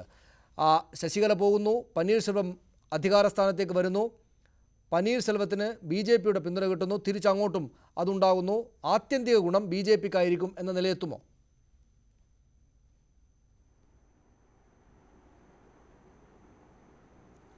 BJP ഇതിനകത്ത് കലക്കവെള്ളത്തിൽ മീൻ പിടിക്കുന്ന ഒരു നയം എടുക്കുന്നുണ്ട്. അതൊരു സത്യമാണ്. ഞാൻ ഒരു രാഷ്ട്രീയ പ്രസ്ഥാനം എന്നുള്ള നിലയിൽ BJP അതിന് പരിശ്രമിക്കുന്നതിനെ ഞാൻ ഒന്നും എതിർക്കുകയില്ല. കാരണം ഏത് രാഷ്ട്രീയ പ്രസ്ഥാനവും അവർക്ക് വേരുറപ്പില്ലാത്ത ഒരു പ്രദേശത്ത് കടന്നുകയറ്റത്തൊരു അവസരം കിട്ടുമ്പോൾ അവരത് ഉപയോഗിക്കണം. പക്ഷെ അവിടെ നമ്മൾ എതിർക്കേണ്ടുന്നൊരു വിഷയം, BJP ഇന്ന് കേന്ദ്രത്തിലെ ഭരണകക്ഷിയാണ്. പ്രധാനമന്ത്രി BJPയുടെ ആളാണ്.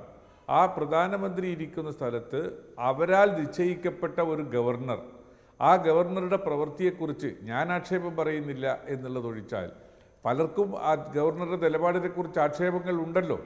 അത്തരം ആക്ഷേപങ്ങൾ നിലനിൽക്കുന്ന ഒരു സാഹചര്യത്തിൽ ഇവിടെ ഒരു കടന്നുകയറ്റത്തിന് അല്ലെങ്കിൽ BJPയുടെ രാഷ്ട്രീയ ഇച്ഛാശക്തി വർദ്ധിപ്പിച്ചെടുക്കുന്നതിന് വേണ്ടിയുള്ള പരിശ്രമമാണ് പക്ഷേ അവർ ഗവർണർക്കെതിരായ നടത്തുന്നത് ആക്ഷേപങ്ങളിൽ എന്ന ആക്ഷേപം കഴമ്പില്ല വന്നാൽ എന്നല്ലേ ശ്രീ അത് സുരേഷ് ബാബു താങ്കൾ BJP യുടെ നേരത്തെ പറഞ്ഞത്? രാഷ്ട്രീയ മുഖത്തിന് ഗവർണർക്കെതിരായ ആക്ഷേപങ്ങളിൽ കഴമ്പില്ല എന്നല്ലേ താങ്കൾ പറഞ്ഞത്? എന്ന് വെച്ചാൽ ഗവർണർക്ക് ഇങ്ങനെ വൈകിച്ചു പോകാനുള്ള സകല വിവേചനാധികാരത്തിന് ഞാൻ പുറത്തുള്ള പറഞ്ഞില്ല, കാരണങ്ങളുമുണ്ട് ഞാൻ എന്നല്ലേ താങ്കൾ വീണ്ടും പറഞ്ഞത്? ഞാൻ വീണ്ടും പറയുന്നു, ഞാൻ ഗവർണറെ കുറിച്ച് ഗവർണറുടെ നിലപാടിനെ കുറിച്ച് ഒരു ആക്ഷേപം ഇപ്പോഴും പറയുന്നില്ല. പക്ഷേ ഉണ്ട് എന്ന് പറയുന്ന ആളുകളുണ്ടല്ലോ, അവരുടെ ഇടയിലെങ്കിലും അത്തരമൊരു ചിന്താഗതി വരുമല്ലോ. അതാ ഞാൻ സൂചിപ്പിച്ചത്. ഞാനിപ്പോൾ ഗവർണറുടെ നിലപാടിലേക്ക് ഒരു ആക്ഷേപിക്കത്തക്ക വിധത്തിലൊരു നിലപാട് ഗവർണർ സ്വീകരിച്ചതായി എനിക്ക് ബോധ്യപ്പെട്ടിട്ടില്ല. നിയമപരമായും ഭരണഘടനാപരമായും അതിൻ്റെ വാക്യാർത്ഥത്തിലുള്ളതിനേക്കാൾ കൂടുതൽ ഇൻറ്റൻഷൻ ഓഫ് ദ ലെജിസ്ലേഷൻ എന്ന് പറയുന്നുണ്ട്. ഇൻറ്റൻഷൻ ഓഫ് ദി കോൺസ്റ്റിറ്റ്യൂഷൻ, ആ constitution true reflection of the general feeling, public feeling ആയിരിക്കണം എല്ലായിടത്തും ഉണ്ടാകേണ്ടത്. ആ ട്രൂ റിഫ്ലക്ഷൻ ഉണ്ടോ ഇല്ലയോ എന്ന് അളന്നെടുക്കാൻ ഗവർണർക്ക് സമയമുണ്ടാകുന്നത് നല്ലതാണ് എന്ന് ഞാൻ വിശ്വസിക്കുന്നു.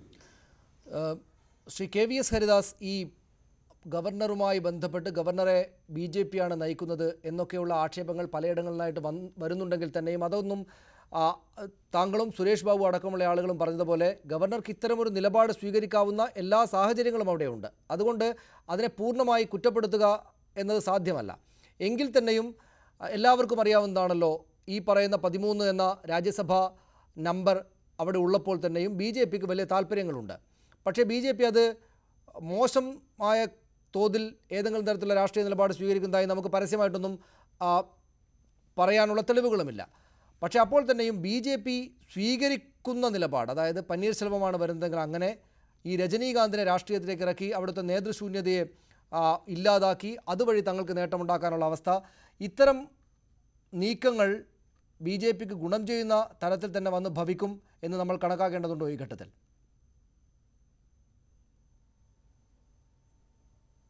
അല്ല, BJP തമിഴ്നാട്ടിൽ തനിച്ച് എന്തെങ്കിലും ചെയ്യാൻ പറ്റും എന്ന് വിചാരിക്കുന്നുണ്ടെന്ന് ഞാൻ കരുതുന്നില്ല.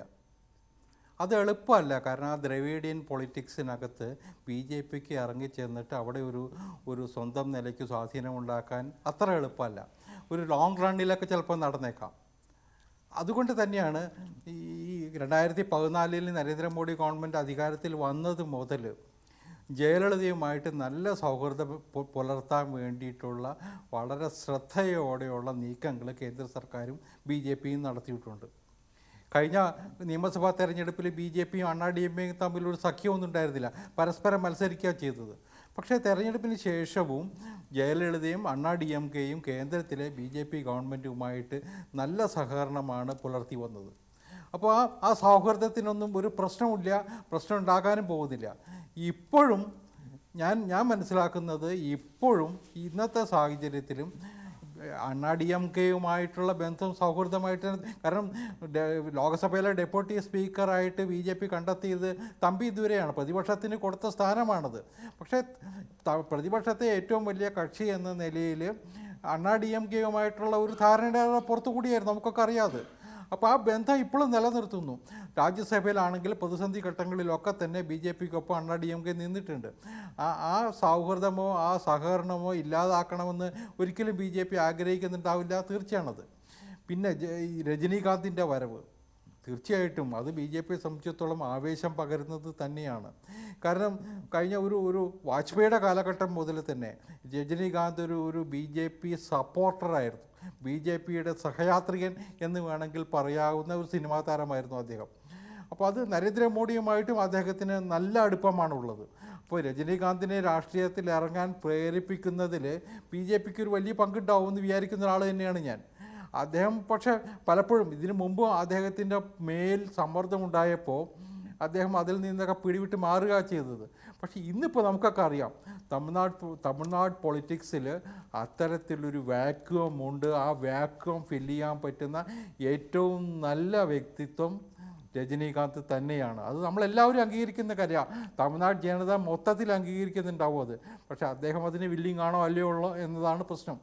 ഞാൻ വിചാരിക്കുന്നത് ഈ സമയത്തും BJP രജനീകാന്തിൻ്റെ മേൽ സമ്മർദ്ദം ചെലുത്തുന്നുണ്ടാവും, യാതൊരു സംശയമില്ല കാര്യത്തിൽ.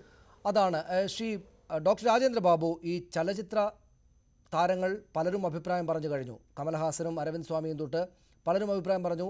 കഴിഞ്ഞു. 2 പേരുടെ അസാന്നിധ്യം പ്രധാനമാണ്. ഒന്ന്, ഈ രജനീകാന്ത് ഇതുവരെ ഈ കാര്യത്തിൽ നിലപാട് വ്യക്തമാക്കിയിട്ടില്ല. മറ്റൊന്ന് അജിത്താണ്. AIADMK-യിൽ ജയലളിതയ്ക്ക് പിൻഗാമി അദ്ദേഹമാണ് എന്ന തരത്തിലുള്ള വാർത്തകൾ, സ്ഥിരീകരിക്കപ്പെടാത്ത വാർത്തകൾ ഇങ്ങനെ വന്നു പോകുന്നുണ്ടായിരുന്നു അവരുടെ മരണശേഷം. അതവിടെ നിൽക്കട്ടെ. രജനീകാന്ത് ഒരു നേതൃശൂന്യത അവിടെയുണ്ട്. ആ ഉയരത്തിലുള്ള നേതാവ് ആരുമില്ല. രജനീകാന്ത് രാഷ്ട്രീയത്തിലിറങ്ങുകയാണെങ്കിൽ ഒരു സംശയം വേണ്ടതില്ല, അത് വലിയ നിർണായകമായിട്ടുള്ള കാര്യമായിട്ട് തീരുകയും ചെയ്യും. അതെല്ലാവർക്കും അറിയാവുന്നതാണ്. എങ്കിലും BJPയുടെ സമ്മർദ്ദം ശ്രീ KVS ഹരിദാസ് പറഞ്ഞതുപോലെ അദ്ദേഹത്തിന് മേൽ ഉണ്ടാവുകയും ചെയ്യും. എന്നിട്ടും എന്തുകൊണ്ടാണ് അദ്ദേഹം മടിക്കുന്നുണ്ടാവുക?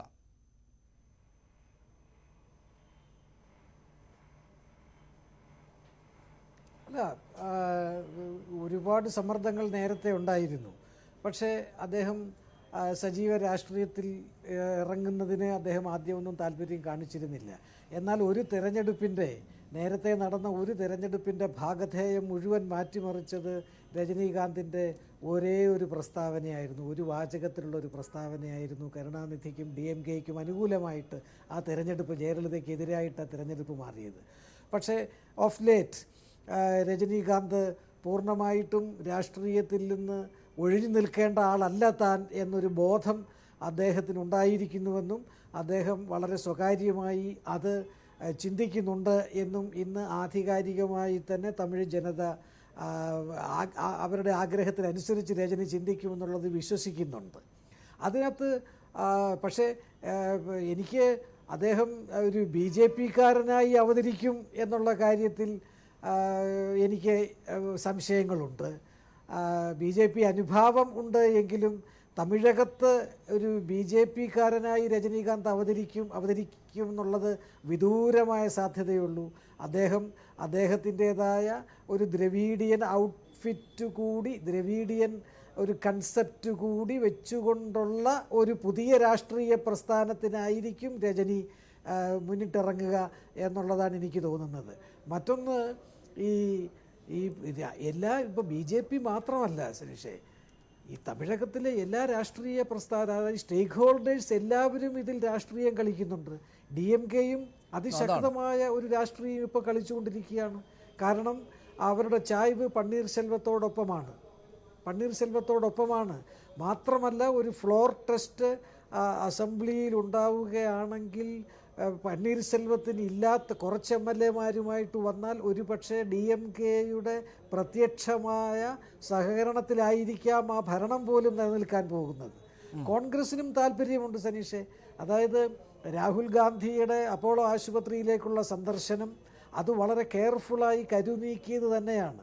BJP ന്യായമായും സംശയിക്കുന്നുണ്ട് അടുത്ത തിരഞ്ഞെടുപ്പിൽ കോൺഗ്രസും AIADMK-യുമായിട്ട് ആയിരിക്കും സഖ്യം ഉണ്ടാവുക, അതിനു വേണ്ട കരുനീക്കങ്ങൾ അണിയറയിൽ നടക്കുന്നുമുണ്ട്. തീർച്ചയായും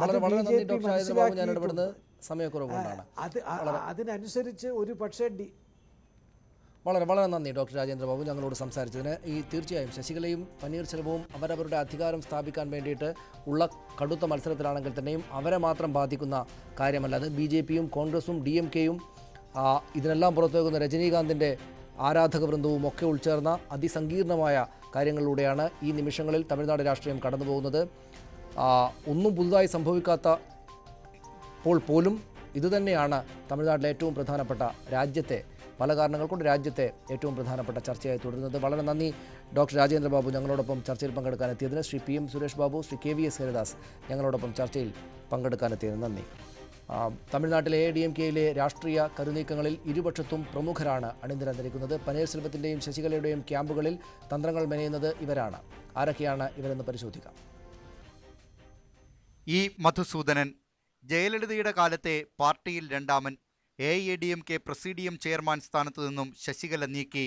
പുറത്താക്കാൻ ശശികലയ്ക്ക് അധികാരമില്ലെന്ന് മധുസൂദനൻ. KP മുനുസ്വാമി പനീർസെൽവത്തിൻ്റെ നീക്കങ്ങൾക്ക് പിന്നിലെ ബുദ്ധികേന്ദ്രം. ഒരിക്കൽ ജയലളിതയുടെ വിശ്വസ്തൻ. PH പാണ്ഡ്യൻ മുൻ സ്പീക്കർ ശശികല വിരുദ്ധ നീക്കത്തിന് തുടക്കമിട്ടു. ശശികല മുഖ്യമന്ത്രിയാകുന്നതിനെതിരെ ആദ്യ പ്രസ്താവന പാണ്ഡ്യൻ്റേതായിരുന്നു. M പാണ്ഡ്യരാജൻ BJP-യിൽ രാഷ്ട്രീയ തുടക്കം. 2011 DMDK MLA, 2016 AIADMK സ്ഥാനാർത്ഥിയായി ജയം. ജയലളിത മന്ത്രിസഭയിൽ വിദ്യാഭ്യാസ കായിക മന്ത്രി. നത്തം R വിശ്വനാഥൻ ജയലളിത മന്ത്രിസഭയിൽ മൂന്നാമനായിരുന്നു. 2016 തെരഞ്ഞെടുപ്പിൽ തോറ്റതോടെ പ്രതാപം മങ്ങി. വി മൈത്രേയൻ ഒരിക്കൽ BJP തമിഴ്നാട് സംസ്ഥാന അധ്യക്ഷനായിരുന്നു. കൂറുമാറിയെത്തിയ മൈത്രേയനെ ജയലളിത രാജ്യസഭാംഗമാക്കി. ഇപ്പോഴത്തെ സംഭവവികാസങ്ങളിൽ മൈത്രേയൻ ഒപ്പം നിൽക്കുമെന്ന് ശശികല കരുതി. എന്നാൽ അണികൾ പനീർശെൽവത്തിനൊപ്പമെന്ന് ബോധ്യമായ മൈത്രേയൻ ശശികല പക്ഷത്തേക്ക് ചാഞ്ഞില്ല. ശശികല പക്ഷം. M. നടരാജൻ ശശികലയുടെ ഭർത്താവ്. ശശികലയെ മുഖ്യമന്ത്രിയാക്കാൻ കരുക്കൾ നീക്കി. ജയലളിതയെ മുഖ്യമന്ത്രിയാക്കിയത് തൻ്റെ കുടുംബമെന്ന് ഈയിടെ ആവർത്തിച്ചവകാശപ്പെടുന്നു.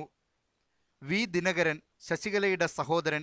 2011 ശശികലയ്ക്കൊപ്പം ജയലളിത പുറത്താക്കി. 2 ചിഹ്നം ലഭ്യമാക്കിയത് ശശികലയുടെ കുടുംബമെന്ന് ദിനകരൻ അവകാശപ്പെടുന്നു. TTV ദിനകരൻ ശശികലയുടെ അനന്തരവൻ.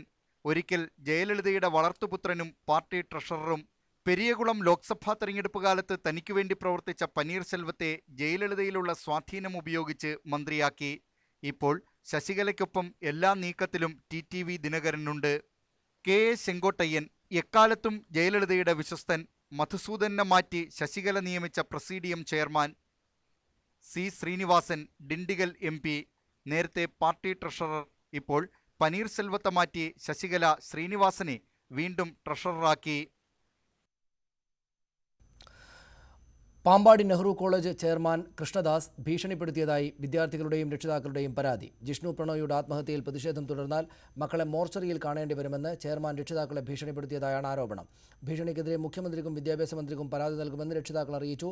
കൂടുതൽ വിവരങ്ങളുമായി പ്രസാദ് ചേരുന്നു. പ്രസാദ്, എന്താണ് രക്ഷിതാക്കൾ പറയുന്നത്? എന്തുകൊണ്ടാണ് ഇത്ര കടുത്ത ഭീഷണി ചെയർമാന്റെ ഭാഗത്തുനിന്നുണ്ടായത്? സനീഷ്, നെഹ്റു കോളേജിലെ ഫാർമസി വിഭാഗം വിദ്യാർത്ഥികളെ 4 വിദ്യാർത്ഥികൾക്കെതിരെ കഴിഞ്ഞ ദിവസം കോളേജ് നടപടിയെടുത്തിരുന്നു. ഇവരെ ക്ലാസ്സിൽ കയറ്റുന്നതിന് മാനേജ്മെന്റ് തയ്യാറായിരുന്നില്ല. ഇവരുടെ രക്ഷിതാക്കളെ വിളിച്ച് കൃഷ്ണദാസ് ഭീഷണിപ്പെടുത്തി എന്നാണ് ഇപ്പോൾ പറയുന്നത്. ഈ സംഭവം നടന്നത് 2-3 ദിവസം മുമ്പാണ്. പക്ഷെ അന്ന് ഇവർ രക്ഷിതാക്കൾ ഭയന്നിട്ട് ഇക്കാര്യം പുറത്തു പറയാൻ മടിക്കുകയായിരുന്നു. ഇന്ന് വിദ്യാർത്ഥികൾ തന്നെയാണ് ഈ പരാതിയുമായി ഇപ്പോൾ രംഗത്തെത്തിയിട്ടുള്ളത്. ഇവർ പറയുന്നത് കൃഷ്ണദാസ് രക്ഷിതാക്കളെ വിളിച്ചുകൊണ്ട് നിങ്ങളുടെ മക്കൾ ഇനിയും സമരരംഗത്ത് തുടർന്നു കഴിഞ്ഞാൽ തനിക്ക് പണവും സ്വാധീനവും എല്ലാം ഉണ്ട്. അതുകൊണ്ട് തന്നെ മക്കളെ കാണണമെങ്കിൽ മോർച്ചറിയിലോ ആശുപത്രിയിലോ പോയി കാണേണ്ടി വരും. അതുകൊണ്ട് അവരോട് ഇത്തരം സമരരംഗത്ത് നിന്ന് പിന്മാറണം എന്ന രീതിയിലുള്ള ഭീഷണിപ്പെടുത്തി എന്നാണ് ഇപ്പോൾ പരാതി ഉയർന്നിട്ടുള്ളത്. ഇക്കാര്യത്തിൽ മുഖ്യമന്ത്രിക്കും DGPക്കും വിദ്യാഭ്യാസ മന്ത്രിക്കും പരാതി നൽകാൻ ഒരുങ്ങിയാണ് വിദ്യാർത്ഥികൾ. കഴിഞ്ഞ ദിവസം ഈ വിദ്യാർത്ഥികൾ അതുൽ, നിഖിൽ, അജേഷ്, സജേഷ്, ആഷിഖ് തുടങ്ങിയ വിദ്യാർത്ഥികളാണ് ഈ പരാതിയുമായി രംഗത്ത് വന്നിട്ടുള്ളത്. ഈ വിദ്യാർത്ഥികളെയാണ് ജിഷ്ണു പ്രണോയിയുടെ മരണവുമായി ബന്ധപ്പെട്ടുകൊണ്ട് നടന്ന സമരങ്ങൾ ഇവരാണ് നേതൃത്വം നൽകിയത്. കോളേജിന്റെ സൽപ്പേര് ഇല്ലാതാക്കുന്ന തരത്തിൽ ഇവർ പ്രചരണങ്ങൾ അഴിച്ചുവിടുന്നു. അതുകൊണ്ട് തന്നെ ഇവർക്കെതിരെ അച്ചടക്ക നടപടി എടുക്കും എന്ന രീതിയിലായിരുന്നു മാനേജ്മെന്റ് കഴിഞ്ഞ ദിവസം നിലപാടെടുത്തിരുന്നത്. ഇതിനെതിരെ SFI ഉൾപ്പെടെയുള്ള വിദ്യാർത്ഥി സംഘടനകൾ കഴിഞ്ഞ ദിവസം ഉപരോധം ഉൾപ്പെടെയുള്ള സമരങ്ങൾ നടത്തിയിരുന്നു. പിന്നീട് സമരത്തിന്റെ ഭാഗമായി അച്ചടക്ക നടപടികളിൽ നിന്നെല്ലാം മാനേജ്മെന്റ് നടപടി എടുക്കുന്നില്ല എന്ന് ഉറപ്പു നൽകിയിരുന്നെങ്കിൽ പോലും ഭീഷണിയുമായി ഇവർ മാനേജ്മെന്റ് രംഗത്ത് വരികയാണ് എന്നാണ് വിദ്യാർത്ഥികൾ പറയുന്നത്. കടുത്ത ഭീഷണിയുമായി നെഹ്റു കോളേജ് ചെയർമാൻ എത്തിയെന്നാണ് രക്ഷിതാക്കൾ പരാതിപ്പെടുന്നത്. മറ്റൊരു വാർത്തയിലേക്ക്. UPയിൽ 1ാം ഘട്ടത്തിൽ 60%.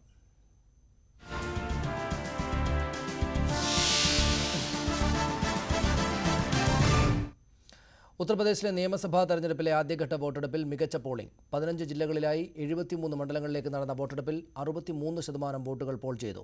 മുസാഫിർ നഗർ ഉൾപ്പെടെയുള്ള മുസ്ലിം സ്വാധീന മേഖലകളിൽ പോളിംഗ് ശതമാനത്തിൽ വർധനയുണ്ടായി. ശക്തമായ സുരക്ഷാ സന്നാഹങ്ങൾക്കിടെ നടന്ന വോട്ടെടുപ്പ് സമാധാനപരമായിരുന്നു. ശക്തമായ ചതുഷ്കോണ മത്സരത്തിന്റെ വീറും വാശിയും ചോരാതെയായിരുന്നു പശ്ചിമ ഉത്തർപ്രദേശിലെ ആദ്യഘട്ട വോട്ടെടുപ്പ്. മുസാഫർ നഗർ, ഷാംലി, ബാഗ്പത്, മീററ്റ്, ആഗ്ര തുടങ്ങി 15 ജില്ലകളിലും ഭേദപ്പെട്ട പോളിംഗ് നടന്നു. അതിശൈത്യം കാരണം ആദ്യ മണിക്കൂറിൽ പോളിംഗ് മന്ദഗതിയിലായിരുന്നെങ്കിലും പിന്നീട് വോട്ടർമാരുടെ ഒഴുക്കായിരുന്നു. 2,60,00,000 വോട്ടർമാർക്ക് സമ്മതിദാനാവകാശമുണ്ടായിരുന്ന ആദ്യഘട്ടത്തിൽ 839 സ്ഥാനാർത്ഥികളുടെ വിധിയെഴുത്താണ് പൂർത്തിയായത്. മുസ്ലിം വോട്ടുകൾ നിർണായകമായ മുസാഫർ നഗറിലെ 6 മണ്ഡലങ്ങളിലും കഴിഞ്ഞ തിരഞ്ഞെടുപ്പിനേക്കാൾ വർദ്ധിച്ച വോട്ടിംഗ് നടന്നത് ശ്രദ്ധേയം. മുസാഫർ നഗർ കലാപത്തിൽ ആരോപണ വിധേയനായ BJP നേതാവ് സംഗീത് സോമിന്റെ സഹോദരൻ ഗംഗൻ സോമിനെ തോക്കുമായി പോളിംഗ് ബൂത്തിലെത്തിയതിന് പോലീസ് കസ്റ്റഡിയിലെടുത്തു. ബാഗ്പത്തിൽ RLD പ്രവർത്തകർ ദളിത് വോട്ടർമാരെ തടയാൻ ശ്രമിച്ചത് സംഘർഷത്തിനിടയാക്കി. 2014 കലാപാനന്തരം വർഗീയ ധ്രുവീകരണത്തിൽ BJPക്ക് മുന്നേറ്റമുണ്ടായ മേഖലയിൽ ഇക്കുറി ആര് നേട്ടം കൊയ്യുമെന്ന് വ്യക്തമല്ല. നോട്ട് അസാധുവാക്കിയതടക്കമുള്ള വിഷയങ്ങളിൽ BJPക്ക് കാലിടറിയപ്പോൾ സ്വാധീന ശക്തികളായ ജാട്ട് വിഭാഗക്കാർ മറ്റു പാർട്ടികളിലേക്ക് വഴിമാറുമെന്നാണ് വിലയിരുത്തൽ. മുസ്ലിം ദളിത് വോട്ടുകൾക്കായി മായാവതിയും സമാജ്വാദി പാർട്ടി കോൺഗ്രസ് സഖ്യവും പയറ്റിയ തന്ത്രങ്ങളും പരീക്ഷിക്കപ്പെടും. മേഖലയിൽ മാത്രം പ്രതീക്ഷയർപ്പിക്കുന്ന അജിത് സിംഗിന്റെ RLDക്കും ജീവൻ മരണ പോരാട്ടമാണ്. രാജ്നാഥ് സിംഗിന്റെ മകൻ പങ്കജ് സിംഗ്, BJP വക്താവ് ശ്രീകാന്ത് ശർമ്മ, സംസ്ഥാന ഉപാധ്യക്ഷൻ സുരേഷ് റാണ തുടങ്ങിയ പ്രമുഖരുടെ വിധിനിർണയം ആദ്യഘട്ടത്തിൽ പൂർത്തിയായി. 2012ലെയും 2014ലെയും രീതിയിലല്ല പശ്ചിമ ഉത്തർപ്രദേശ് വിധി എഴുതിയിരിക്കുന്നത്. BJP കനത്ത വെല്ലുവിളി നേരിടുന്നതിനിടെയുണ്ടായിരിക്കുന്ന പോളിംഗ് ശതമാനത്തിലെ വർധനവ് ആർക്കനുകൂലമാകുമെന്ന് കണ്ടറിയാം. മുസാഫർ നഗറിൽ നിന്നും ക്യാമറമാൻ അമിത് കുമാറിനൊപ്പം എം ഉണ്ണികൃഷ്ണൻ, ന്യൂസ് 18.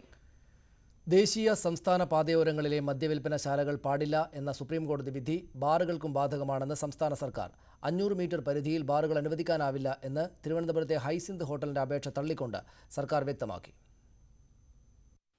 ദേശീയ സംസ്ഥാന പാതകളുടെ 500 മീറ്റർ പരിധിയിൽ പുതിയ മദ്യശാലകൾ അനുവദിക്കരുതെന്നും നിലവിലുള്ളവ മാർച്ച് 31-നകം അടച്ചുപൂട്ടണമെന്നും ഡിസംബർ 15-ന് സുപ്രീംകോടതി ഉത്തരവിട്ടിരുന്നു.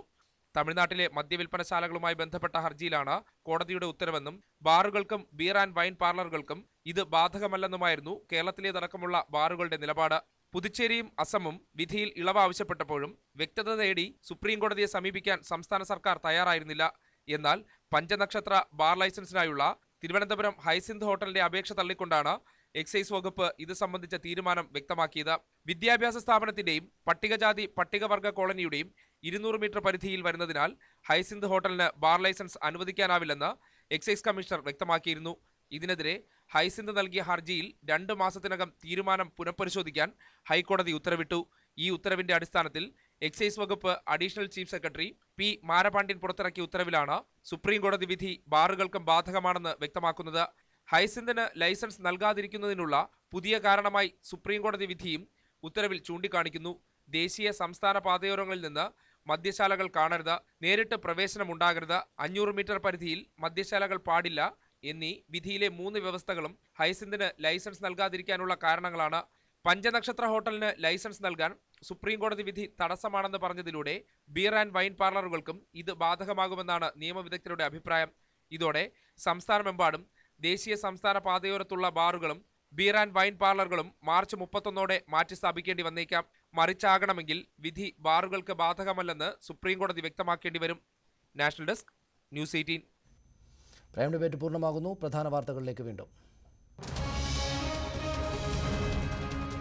തമിഴ്നാട്ടിൽ രാഷ്ട്രീയ പ്രതിസന്ധിക്ക് അയവില്ല. മുഖ്യമന്ത്രി സ്ഥാനം വേണ്ട എന്ന നിലപാടിൽ ശശികല എത്തിയെന്ന അഭ്യൂഹങ്ങൾ നിഷേധിച്ച് പ്രസിഡിയം സെക്രട്ടറി ചെങ്കോട്ടയ്യൻ. നടപടി ഇനിയും വൈകരുതെന്ന് ഗവർണർക്ക് എഴുതിയ കത്തിൽ ശശികല. സ്ഥാപക നേതാവ് പൊന്നയ്യനും 3 MP-മാരും മന്ത്രി പാണ്ഡ്യരാജനും പന്നീർശെൽവം പക്ഷത്തേക്ക് മാറി.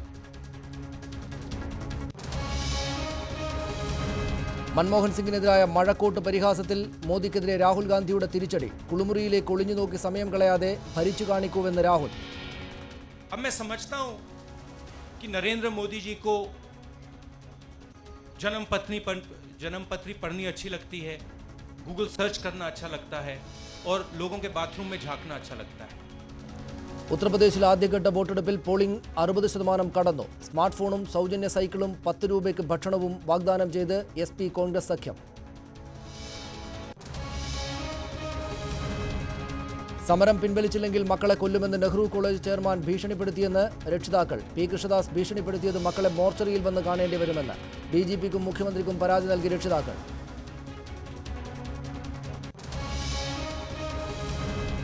സുപ്രീം കോടതിയുടെ കോടതിയലക്ഷ്യ നോട്ടീസിന് ജസ്റ്റിസ് കർണന്റെ മറുപടി. ദളിതനായതിനാൽ സവർണ ജഡ്ജിമാർ വേട്ടയാടുന്നു. കോടതിയലക്ഷ്യ നടപടി ചീഫ് ജസ്റ്റിസിന്റെ പ്രതികാര നീക്കം. നോട്ടീസ് അംഗീകരിക്കില്ല. ആരോപണത്തിൽ ഉറച്ചു നിൽക്കുകയാണെന്നും ജസ്റ്റിസ് കർണൻ. ദേശീയ സംസ്ഥാന പാതയോരങ്ങളിൽ മദ്യവിൽപ്പന പാടില്ല എന്ന സുപ്രീം കോടതി വിധി ബാറുകൾക്കും ബാധകമെന്ന് സംസ്ഥാന സർക്കാർ. വിധിയുടെ അടിസ്ഥാനത്തിൽ ബാർ ലൈസൻസിനുള്ള അപേക്ഷ തള്ളി.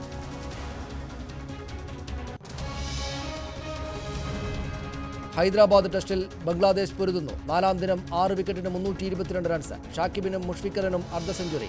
പാക് ക്രിക്കറ്റിൽ വീണ്ടും കോഴ. 5 ദേശീയ താരങ്ങൾക്കെതിരെ അന്വേഷണം.